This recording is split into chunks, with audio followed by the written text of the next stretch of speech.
Hello, hello, and welcome to the Book Buzz Show. I'm your host, Cheryl Brooks. And if you are new here, welcome. If you are returning, welcome back. If you enjoy the upcoming show, please like, follow, subscribe, and share the broadcast. For those of you who are new here at the Book Buzz Show, we do discuss the book and the characters with some minor spoilers, but we don't give anything major away that will take away from your reading experience.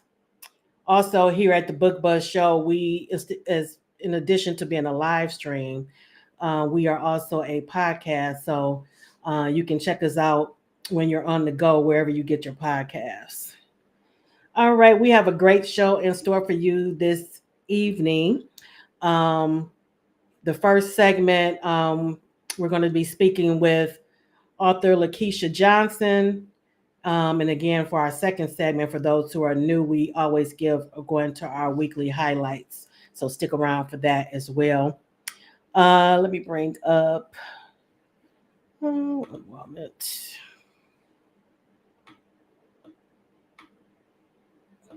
Here is the cover for the book we are discussing this evening. I don't know why it looks like I'm on a delay. All right. Beautiful cover, by the way. For those who are watching live, we are discussing To Have and to Hold, which is book one of What Did You Vow series.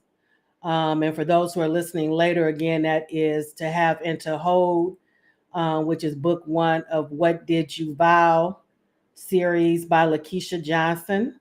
And I look forward to speaking to the author about this story. I really enjoyed it. So if those in the audience who haven't read anything about this author, I highly recommend it. All right. So without further ado, we're going to bring on tonight's guest, along with my co-host for this evening, Shavonna Futrell. And let me bring them to the stage.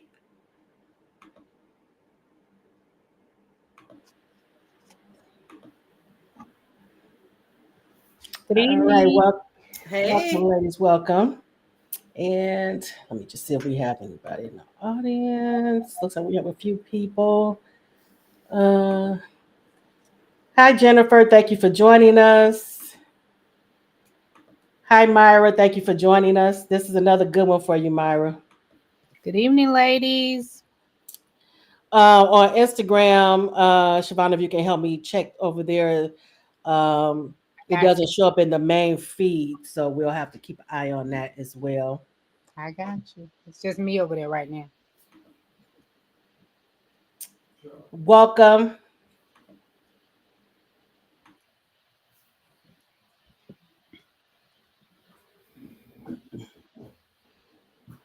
Hey, Sherelle. Thank you for joining us. I'm sorry, my husband was asking me something like I'm not live. Oh man. All right. We're going to get right into it. Lakeisha, for those who are new to you, can you give us a little background on yourself and how you got started on this writing journey? sure. Thank you all for having me tonight. I have my computer up and my camera, so if you see me looking up and down, that's the reason. But I am Lakisha Johnson. I'm born and raised in Memphis, Tennessee. I currently live right outside of Memphis in Olive Branch, Mississippi. I've been writing since 2012. I started out writing anything but Christian fiction. But I started out with a series called A Secret Worth Keeping. That again, that was anything but Christian. But in 2016, God would switch me over to 2016 and 17. God would switch me over to Christian fiction. Had no idea what He was doing, but I trusted the process, and then so I've been writing fully Christian fiction since 2018. Okay. And this so writing is a part of ministry for me. If those who don't know me, I'm a pastor. We started a church. It'll be a year in February. So Okay. ministry. So this is I consider writing a part of my ministry, and that's why I tell people that no matter what you see is what you get. I don't Right. think be anything other than who I am. That's why I don't write clean Christian fiction. It bothers some people, but it doesn't bother me because I tell people that I'm trying to reach those who are trying to find their way back to God, or maybe find themselves in a dark situation, and being clean and always cutthroat as we make it seem to be. And so we live lives that are not necessarily clean. So I don't write clean Christian fiction. Doesn't necessarily mean that it's full of smut or anything like that, but we deal with broken things, broken topics, and things that we don't normally talk about in the church. And sometimes that comes with some vulgar language and some unholy things that we do. So that's who I am. And I tell people that you can accept it or not. It's up to you, but I won't change unless God tells me to. So that's a little bit about who I am. Okay, so how did it manifest as far as you going from non-Christian genre to Christian fiction? Essentially, it started when I wrote a book with I have a twin sister, and we wrote a book called "The Family That Lies," and it wasn't full Christian fiction, but it was in the vein of it.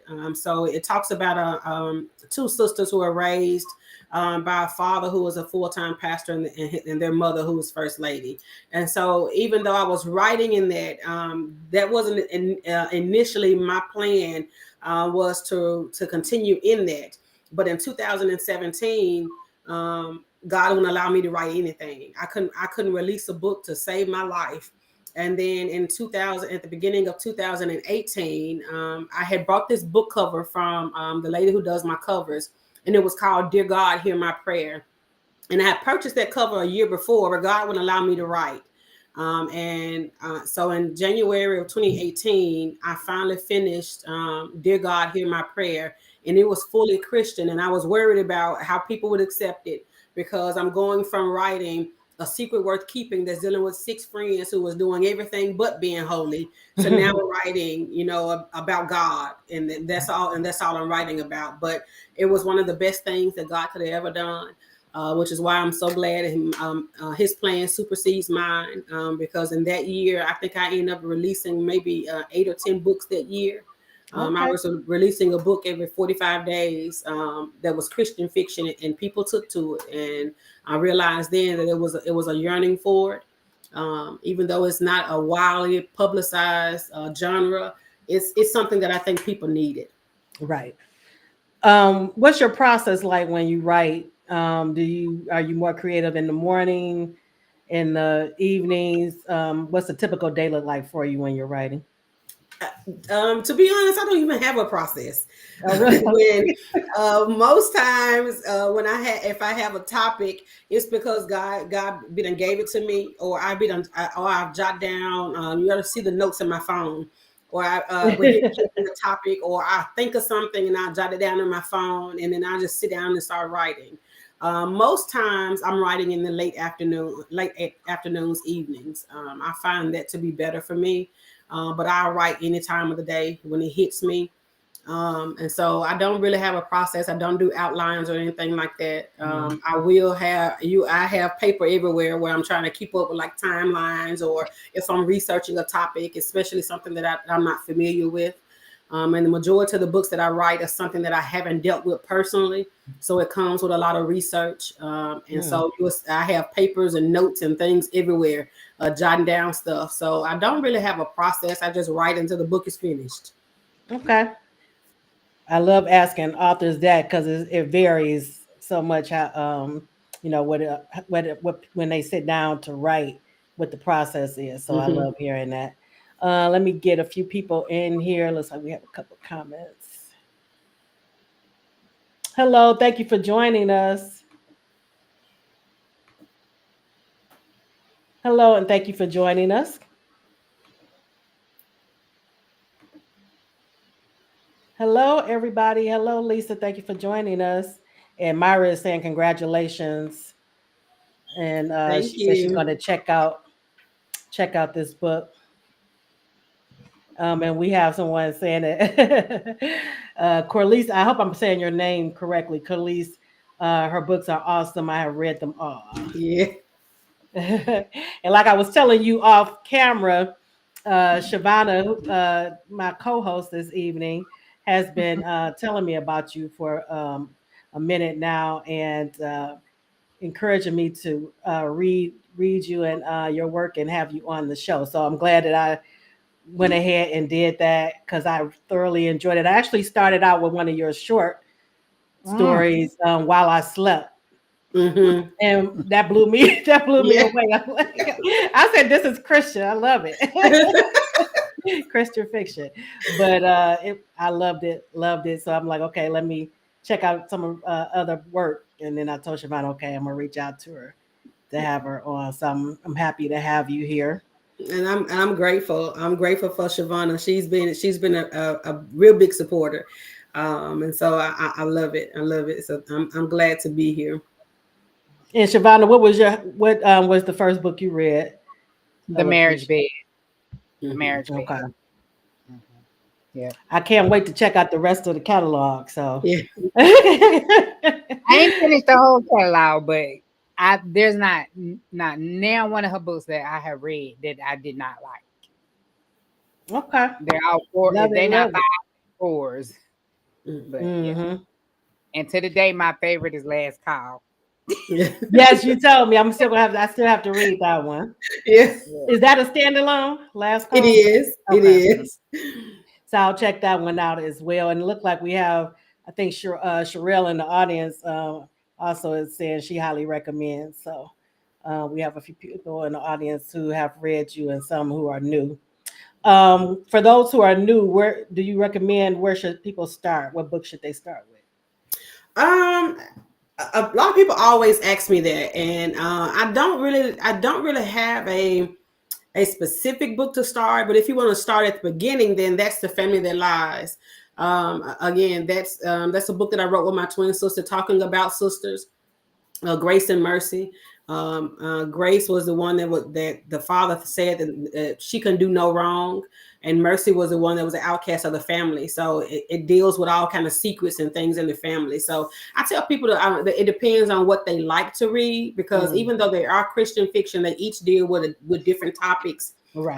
that I think are relatable to whatever you may be going through or whatever you want to deal with. But a good starting point is either the Family That Lies or either The Forgotten Wife. The Forgotten Wife is not fully Christian fiction; it's more like a mystery. But it's been one of the top books that people love also. So to start anywhere, I would say either The Family That Lies or The Forgotten Wife. I'm writing down that down myself because I love Me mystery. too. So Because I haven't read either one of Yeah. those. Yeah. so I'll definitely go check those out as well. Okay, now what keeps you inspired to write? Um, my total inspiration comes from ministry and just life in general, because I realize that a lot of the topics that I do write about is stuff that we don't talk about often. So I deal with domestic violence, I deal with mental health, I deal with divorce, and grief and all those type of things, topics that we don't normally deal with all from beginning to end. Almost Destroyed is one series dealing with a narcissistic relationship. The first time that Ava told him no, she began to see a different side of him, and so that's dealing with how she dealt with finding herself again, because she had low self-esteem, and he was the one thinking that he had saved her. And so she had to find herself again after and heal through all of that. And so even through that book, I had to research what it meant to have trauma bonds and all that type of things. So my inspiration is to help God. One of my things is, if I can help somebody get back to God, even on the pages of a fiction book, then I'll write. Because I have emails and inboxes from people who are saying that, this book allowed me to see me, or allow me to see things, or allow me to see that I can heal from this, or get through this, or find my way back to who I used to be outside of what I'm going through. And so that keeps me inspired, knowing that the books help people, even though they are fiction, that they give people the opportunity to see themselves, and then to see themselves being able to be healed, because a lot of times we think that we go through things and then God is mad at us, or he won't love us anymore, that God has forsaken us, because that's what the enemy wants us to believe. Mm-hmm. In these books, I encourage therapy. I encourage praying and fasting. I encourage people to just pray and just repent on all those type of things. So that keeps me inspired. And what advice would you give to someone just starting out in their writing journey? To write. A lot of people be saying, when people ask me that question, they'll ask, how do I get started? And I was like, I don't mean to sound mean, but you have to write, because if you're not writing, because it takes, we think that we need to have all of all of this stuff together and all of this and all of that, but you need something out. You need something together first before Right. you can do anything else. So I always tell people that, if you want to start, then start, but start by writing. Don't try to write like anybody else. Don't try to write. And the biggest thing is, don't try to write for money. A lot of times people will start out saying, I want to write this book because I want the money, or it's glamorous and all that. And truth be told, is not. Right. Because you have to work a lot in order to break even. I mean, you have authors who are full-time authors who's living off of this. Right. That has not been my story, but I continue to write. So, but I tell people, if anybody is wanting to start out to be a writer, the first thing you have to do is write. I love that, and a couple of authors have said that, and that's true. You have to, like one author said, he said you have to butt in chair and just Right, right, right. and let me see. Sherelle is saying she started with The Forgotten Wife, and she's hoping for a follow-up book to those characters. And sometimes I be thinking I need to go back and do a follow-up on some of these characters, because people always asking what happened to them, what happened to them. Right. But I never can find the time. So The Forgotten Wife is one, because of the way it ended, and a couple of more. I have done that for one or two books, but yeah, that has been my goal, and maybe this year God will give me the insight to do that. Sounds good. And Myra is saying she writes every day from writing prompts. Mm-hmm. Mm-hmm. And you essentially you do, especially starting out. Starting out as to become an author, you have to, because it's easy to lose focus. It's easy to be discouraged, and it's easy, to, especially when you're trying to compare to somebody else. Right. But your journey is your journey. You compare it to somebody else. You cannot wish for what somebody else has have, because you don't know the hell they have to go through to get it. True. That's right. I love that. All right, so we're going to get into the book and the characters a bit. For those who haven't read this series or this book yet, can you give a brief overview of what this book is about? Book one.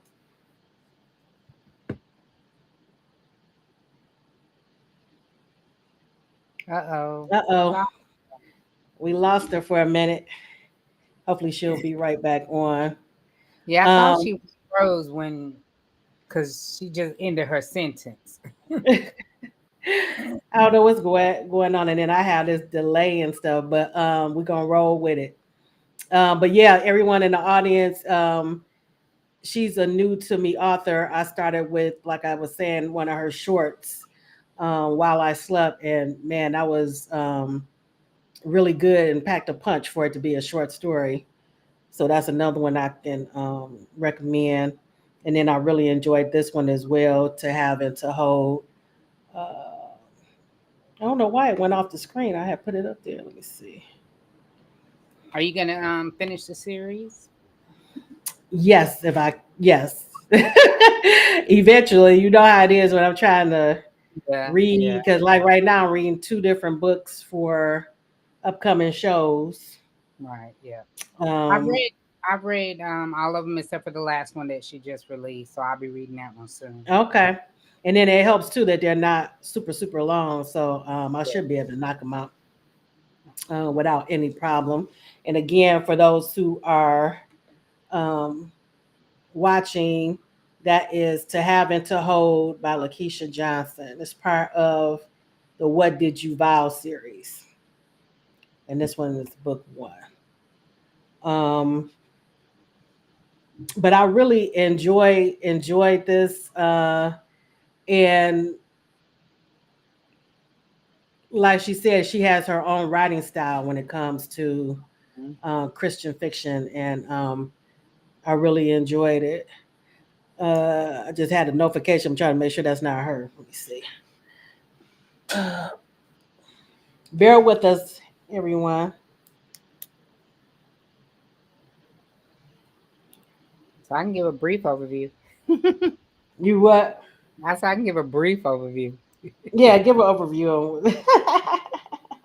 So in this series, she breaks down the what they call wedding vows, and she puts her own spin on each one of them, like to have and to hold.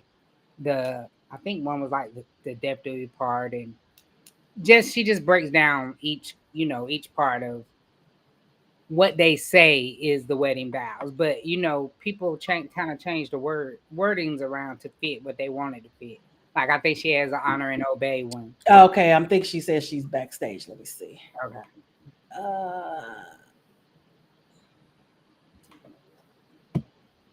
All right, welcome back. Yeah, I don't know what happened. I was talking and then it just the screen just blanked. I don't know what it was.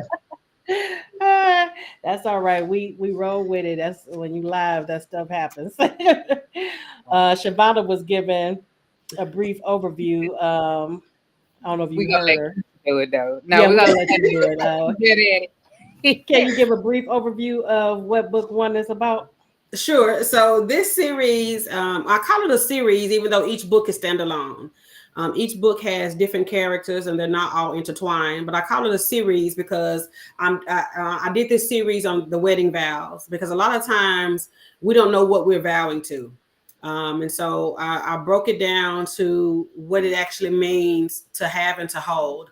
And because a lot of times we don't know what we're agreeing to when we standing up there saying those vows, but we do it out of tradition because that's what we're used to hearing. Do you take this man and woman to be your lawful wedded wife, to have and to hold, to for better or for worse, right, in sickness and in health? And we say yes, not knowing what they actually mean. So I broke those down into have and to hold is the very first one.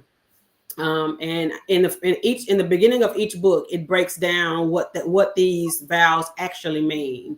And again, this is just Lakisha's interpretation. Does not mean that this is law or this is what you have to believe.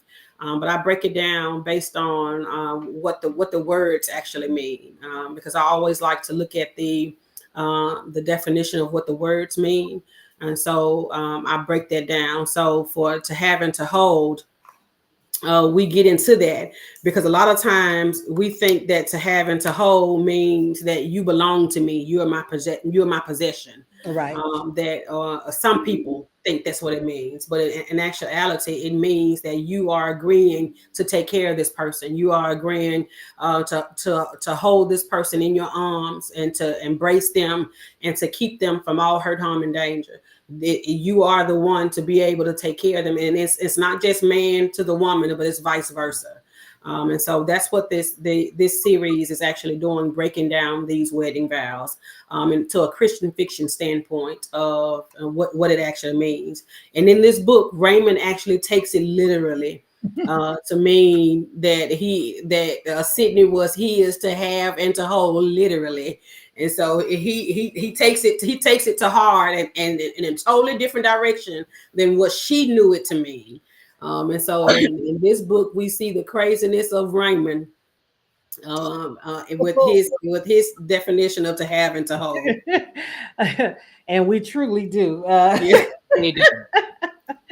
Okay, Antoinette, thank you for joining us this evening.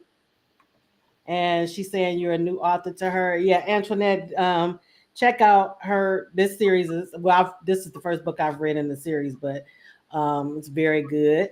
So I recommend checking that out. All right, so let's get into Sydney, who is the main character in the series. I was hoping when I turned off this virtual that I would stop being seem like it's a lag or something, but we're gonna just go with it. Um, can you tell us a little bit about Sydney and her character? Sydney is um Sydney is the one who her mom is dying for her to get married. Her Mm-hmm. mom has been married to her father for a long time. Her sister is married, and so she's the only one that is not married. And so her mother reminds her every day that you're not getting any younger. That you need to be married. And for Sydney, Sydney's thing is I know that time is getting away from me, but she's not willing to settle anymore because she's been in relationships in the past, and so she's not willing to settle. But she takes a chance.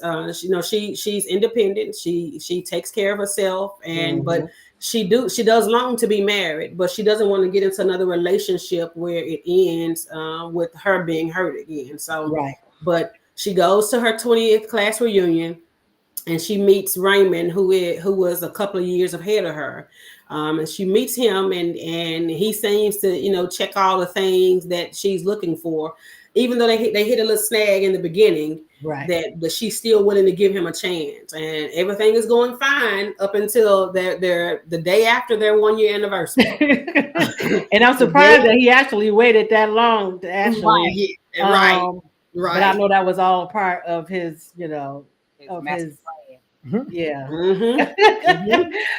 But it was a couple of things that I took away from the story. For one, listening to your gut, because she saw a few blaring, signs, and she did step back. Right. And then two, not letting other people pressure you, because she did feel pressure from her mother, because she felt like she should be married and having a family like her sister. So there were that I think it was that, in addition to him doing a snow job, making her believe that he had changed. And a lot of times, and then she saw the red flags, she saw the warnings, but she also had her mom in the back of her head, Right. Saying you're not getting any younger, when you gonna do this, so, and sometimes we allow those voices and those thoughts to push us into stuff that we know that we shouldn't even be in. Right. Even out of this first encounter, especially with the encounter with his mom, and because that should have been it. You don't even know me, and for you to come to me about some genes, So, but again, giving him the benefit of the doubt, and her going against everything that all the things that he's shown her, right, and then thinking about what her mom would say. She pushed on and realized that it was the biggest mistake that she made. And then society too, I think, put that pressure, not just even if you don't have it from family and friends, because she's in her mid-30s. So of course you feel like you should be married with children, probably. Absolutely. So you have that too, probably in the back of her mind. But what did you think, Shavonna, as far as Sydney, as far as listening to her gut and Raymond? The whole time I was like, don't listen to him. He lying. I was so even from the beginning, you knew that he was full of mess, huh? I was like, when he came back and said he had changed, I said, no, he didn't. Don't listen to it, though. Girl. It was just she does it every time. People good put it up aside when they get what they want. Right. And it's scary too, because when you see stories like this all the time about wolf in sheep's clothing that makes you believe a certain thing until you say I do. Right. And sometimes it doesn't even get to that point. Right. But they wait until they have you, and then everything changes, and you're stuck, or you feel stuck. Yeah. And the fact that he had done it before, Right. You didn't even learn. You didn't even learn from the first time. You just automatically think that you can make this woman do whatever you want to do. No, and for Sydney, she was like, you going to whatever you're gonna want to do. Let's go ahead and get this over with because Right. I'm not gonna deal with this craziness. Right. So whatever you want to do, let's just get this over with. But a lot of times, we had a wool pulled over our eyes, and we think that they gonna do whatever they say they gonna do, never really fleshing out what it is, because she saw the signs, and even though he had worked hard to prove that he had changed, it was all a Right. lie because he had. And that's what's so scary because he was doing and saying all the right things to make her think that he had changed and that he was seeing things in a new light. So there was really no way for her to know, right? Because he was doing and saying all the right things at that point, because he knew that he was not going to get her doing what he was doing in the beginning and talking like he was talking. But when after their first year, like you said, when he gave her that, what was it called, the submissive wife list, and wanted her to sign it, oh man, I would have been running for the door. Laughed and laughed. I would have took off then. When I saw that he was serious and he wasn't laughing with me, I'd be like, okay, I sign this tomorrow. Let's do this thing. I'll see you in a bit. Right. That's what I said too. I said, just pretend, and long enough to get out of there. Yes. Oh man, and then too,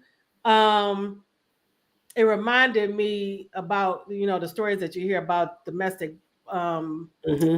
abused women and men who stay in the relationship even though she was trying to get out as soon as she saw the crazy, but her family had no idea because they thought everything was rosy, and she didn't get a chance to even tell them things had changed. Right. And you hear that a lot too, where the family members don't always know.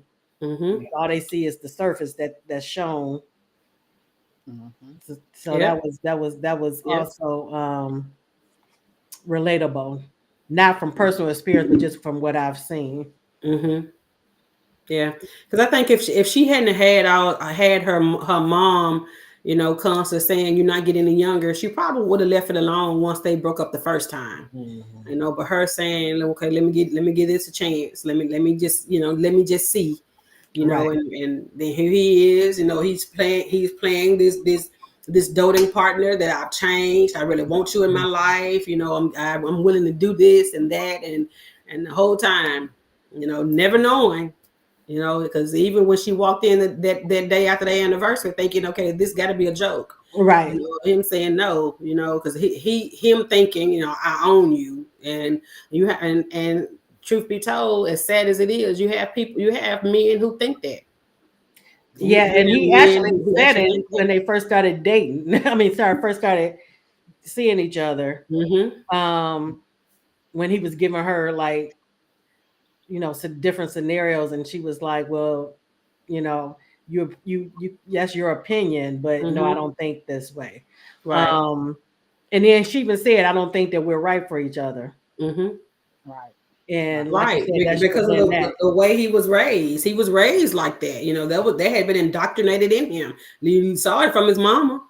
And so that had been his way of life, to think that this is what I'm supposed to do, because this is what we vowed to, to have and to hold. And so, and to him, to have means possess, and so that's what he actually thought, that this is what it actually means. You are my possession.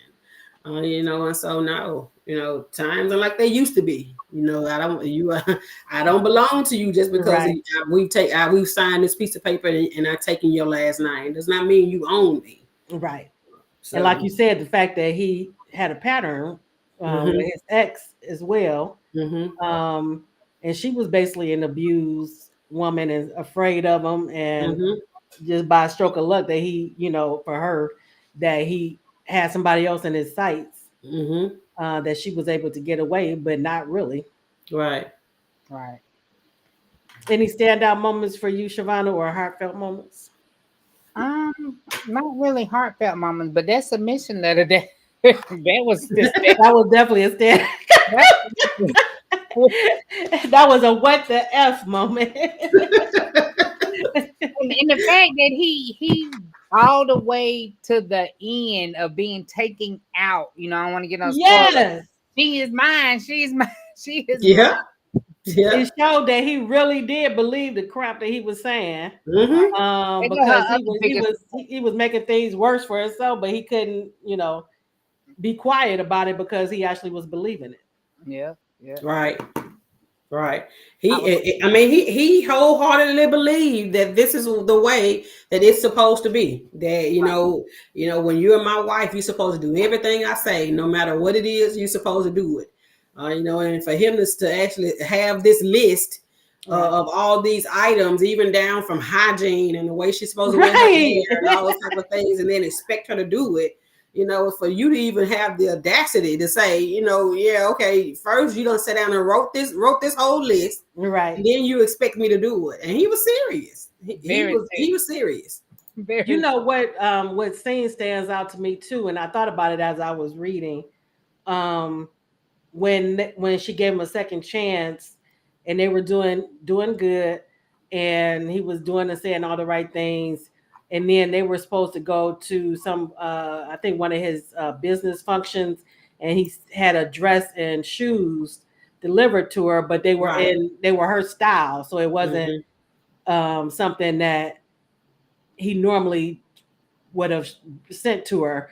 But she, even with that, thought, okay, why is he sending me? Is this a part of him trying to control me? And she even talked to her sister about it. Right. And her sister said, don't read so much into it. Let him just do this for you. But that was another part sign. Of intuition, right? Another sign. But the first thing the sister said, I wish my husband would do something like that for me. Because you thinking it's just a genuine gesture. No, not for him. Right. Not for the type of person. If it had to been somebody else, yeah, but not for the type of person that he was. But yeah, that even when because I was thinking the same thing when she received it. I'm like, okay, what does this mean? Right. Is he backtracking? Is this him trying to control her in a roundabout way? Oh man. But it really was a very good read, and so relatable, just based off of, you hear so many stories about women in that situation. And I really wanted him to get his. I really wanted him to get his by the end of I was like, somebody got to bring this man down. Yeah, yes. And that mama. And the mama, right? And the mama. She allowing all of this. Yes, because it's the way he talking about granddaddy did it, so he saw it from granddaddy did it to grandmama, and then that's the way she thought it was supposed to be. Then now she done raised him to do the exact same thing, right. and that's continually happening. We passing down this generational stuff to go from person to person, because they're saying that's how mama did it, and mama did it because that's how grandmama did it, and she passing it down, so getting to a point like no, you do not own me, sir. You do not own me. So Lakisha, and I know we asked you, she's a standing author in our book club. We have her every year. Oh really? Okay. So I don't remember, but did you make this list up or did you find it somewhere? No, I made it up. Oh my goodness. That's even but I can see it. I can see it. I'm still looking at it and I'm like, did he just tell her that and it was and I ended up putting I didn't initially write it in at first, and then I was sitting in just thinking, and I was like, and it came to me, so I ended up just putting it in there. Because I was like, okay, this a little more him being crazy, right? Crazy, right. So, and for him to even say, these type of things, and for you to have this list, and you got it broke down with ones and A's and B's and all this, and you got, so yeah, just crazy. Very much so. Yeah, very, very much so. Did you have anything before we end? Do you have anything coming up that you can? I'm actually finishing the last book in the series, which is To Death Do Us Part. And so I'm hoping to have it out in February, sometime in February. I know I have all the logistics of what I want to write. Just have to give me time to sit down and actually write it. So that's the last book in this series is To Death Do Us Part. And again, I'm saying series because it's the What Did You Vow, dealing with the wedding vows, even though each book is standalone. So you don't have to read one book to read the other. Okay. But that's what I'm working on currently. And I'm also working on since Kinder Villa is going away. I think I had two books on Kinder Villa, which was some short books. I think each one was like 10 episodes that I'm gonna rework and put out, maybe just as ebooks since they were short books. Okay. One is called First Lady, one is called Vengeance. So I'm going to work on those two to hopefully have those back out by March. So that's what I'm currently working on now. I don't know what else God got in store for the year. Hopefully no more series. I don't like to do series. I don't like to do series at all. So hopefully no more series. Oh, right. Okay. But I don't like to write series only because I don't like to keep the readers waiting on the next part. Oh, okay. So I don't like, even though I have done series. The last one was Almost Destroyed. Didn't intend on that being a part 2, but it ended up working out like that. So that's what I'm working on. So hoping to have that finished by the book 6 finished by February, and then the other books out by March. Sounds good. And where can people stay in touch with you? I'm on all social media. So I'm on Facebook as my author page is Keisha D. Johnson. My personal page is Lakisha Johnson. I'm on Instagram as Keisha Johnson. Threads is Keisha Johnson. And then I think Twitter is Keisha Johnson. So the majority of all the pages are the same. Okay. But if you connect with me on one, then you should be able to connect me on either one. Instagram has my LinkedIn in the bio, so it was so you can easily find it. And Michelle saying she's gonna hold me to it. I shouldn't have said it. I shouldn't have said it, Michelle. I should not have said it. But yeah, so that's the plan. I plan on having book 6 out by February. So I'm out to finish up this series. Sounds good, and hopefully, maybe with you, like Sherelle was asking, you'll be able to get back to the characters that she was talking about to give an update sometime soon, maybe this year. Oh man, but it was a pleasure talking to you, and it was a pleasure reading your book. And I can't wait to check out the rest of the series and the rest of your catalog. I'm looking to see what she. She's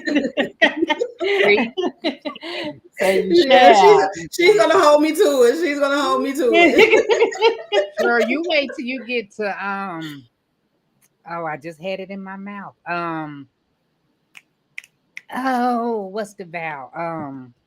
Health, in sickness and health. You wait till you get that one. That's in this series. Mm-hmm. Okay. Well, I'll probably be reaching out there once I.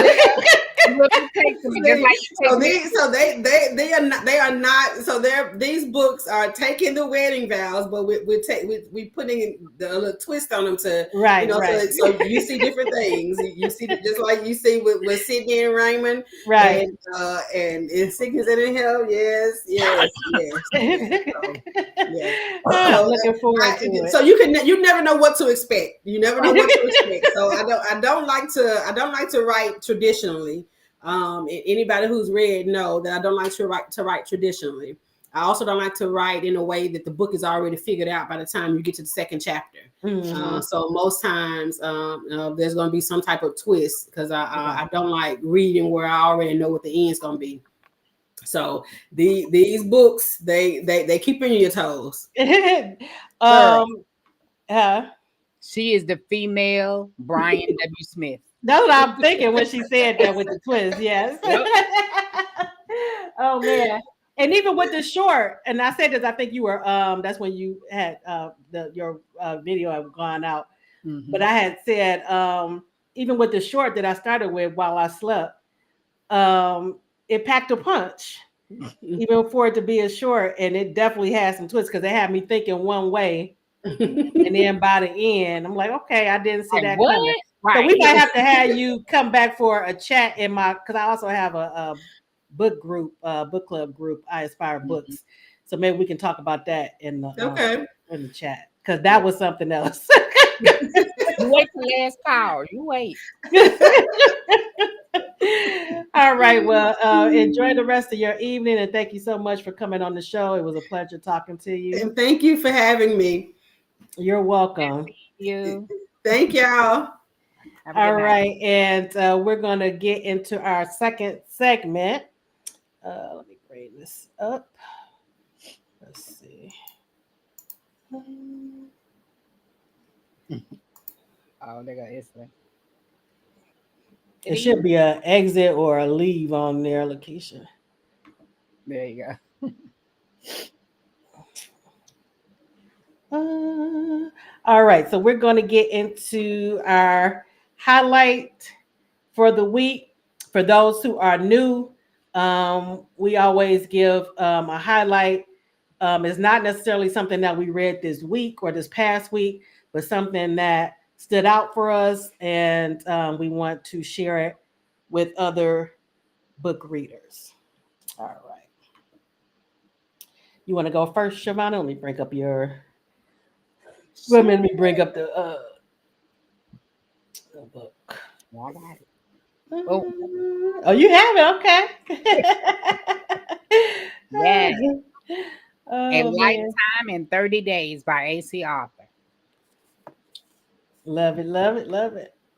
Let me read the synopsis. And you know what? I had never heard of this until you This actually just came out December 24th. Oh, it just came out. Okay, that's why. Yeah, it's a new book. So when a woman embarks on the next phase of her life, it's all she can do not to break under pressure in a smart, cheeky, and bright-hearted novel about moving on by the author or the after party. Savannah Carlson has 1 month before she hits the big 4-0 with her best friends, Jamaica and Ronnie. She's making every weekend toward that milestone count, party-wise. Vanna's plans go awry when her shady, no good, unreliable, estranged husband, Caleb, dies in a boating accident. The real sucker punch lands when Vanna is arrested for embezzlement at his funeral. Her man certainly is the gift that keeps on giving. Talk about mixed emotions, grief over good years wasted with the wrong man, rage at her vindictive mother-in-law, fear of the unjust felony hanging over her head, and even some bliss giving her long-simmering attraction to an old acquaintance that's coming to a sweet boil. Amid the chaos, Vanna refuses to spiral. She has her faith, her cheerleading, gun-toting granny, and her besties to help her through the most trying times of her life. Freaking 40 and still fly. Vanna has to believe in the now more than ever. So when this title, A Lifetime in 30 Days, fits this book and is an understatement. All the stuff that she went through in 30 days, I don't believe it would break a lot of people. Dang. They wouldn't go on. But it was a very good book. I think, certain books I be reading in a short amount of time. I think I finished one in less than a day. Okay. Yeah. So I was honored to get this as an ARC advanced reader copy. And like I said, it dropped December 24th. Very good book. Very good book.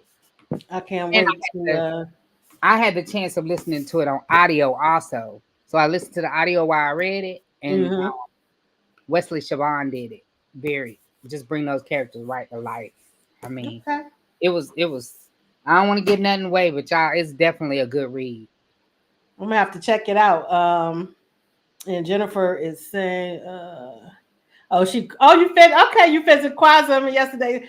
And you anxious for the next. I am too. I told you it was a cliffhanger. I told you it ended on a major cliffhanger too. But of course, it was a very good read, and I can't wait to. We have her on the show on the 17th of February, and I hope you all can join us for that. It is a chat It is going to be in chat form more than interview. So make sure that you've read the Delgado family because we will be giving spoilers on that one. All right.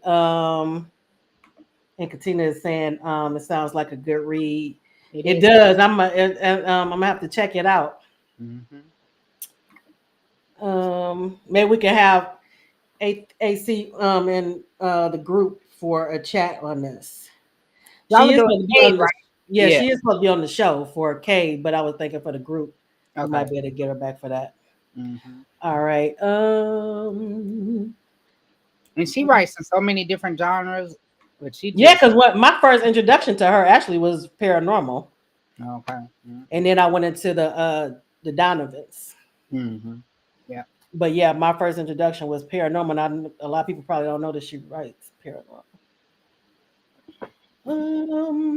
Okay, and mine for this week is a series that, oh man, this series was hitting on all fronts, and it reminds me kind of the Delgado family, but this one is an IR um, mafia series. Well, I don't even, yeah, mafia series.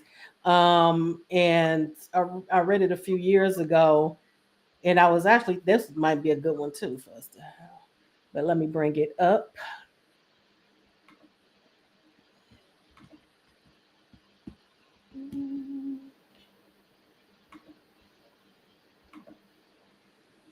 My highlight for this week is The Salvant Brothers by Sonia B. And this is book one on the screen. It's three brothers, and it's four books in the series. And again, it's an IR mafia romance. And book one is the oldest brother Axel's book. And book two is Felix, the middle son. And then book three is Adam, the youngest son. And then book four is basically like um, when everything comes together or it comes to a head in book four. Um, okay, so Axel, he he when he's young, his father is a weak man, very selfish alcoholic, um, who basically trades his son to a monster basically to pay off his debt. Oh wow. Yes. So there are some heavy moments in the book because Axel um, is really like abused and beaten and you know and just having a hard life and held captive basically, but the beatings and all of that makes him into who he becomes, which is a killer basically. But he's a killer with a heart when it comes to his lady love. Everybody else though need to look out. And his moniker is actually once he grows up is the soul snatcher. So that Oh wow. tells you. Yeah. Yes. Yes. That definitely tells you. Yes. Jennifer, yes, it is a great series. I can't talk about it enough how good it is. It is so layered and again it covers a lot of the things that I love in series. The brothers are very close. Axel as the oldest is the protector. We get some comic relief from Felix, but he's also you know has that killer instinct. And then the youngest is Adam, and then I love the ladies that come into their lives, um, and they're the type of couples that I love, the ride or die couples, where the women are just as fierce as the guys. Yeah, Katina, this is a really nice cover. All of them are really nice covers. And So it's actually, four when brothers? I looked, So it's four brothers? it's four books, but it's three brothers. Oh, okay. The fourth book is more of like where everything is. cleared up and they're moving to a different level. Okay. And then actually all the books are on sale too as of earlier today. I hope they're still on sale, but when I looked earlier, book 1 is on sale for 99 cents, the Kindle version. Book Mm-hmm. 2 and 3 and 4 are on sale for $2.99. Mm-hmm. I don't know how long they're going to be on sale, but I Yeah. did see that they were on sale. And like I said, it just hits on all fronts. You get the intense action scenes, the drama, the romance. Again, like the ride or die couples, the unbreakable bond with the brothers. You get all of that. And then you get the backdrop of the mafia as well. Very, very, very good series. I don't think you would be disappointed, so I highly recommend it. Um, and I'm thinking about maybe having her come too, because this will be a good series to discuss. Hitting Okay. on all fronts. Did anybody else in the audience have any highlights this week? I know Jennifer, you just said you finished Quasm. I know that's a high a highlight because that book too is like. Only thing, like I said, it ends on a cliffhanger, so I'm gonna have to wait until all of them are out for the Right. rest of Yeah. the series. But has anybody else had any highlights this week? Anybody? Anybody? Katina, you still reading the Blessing series?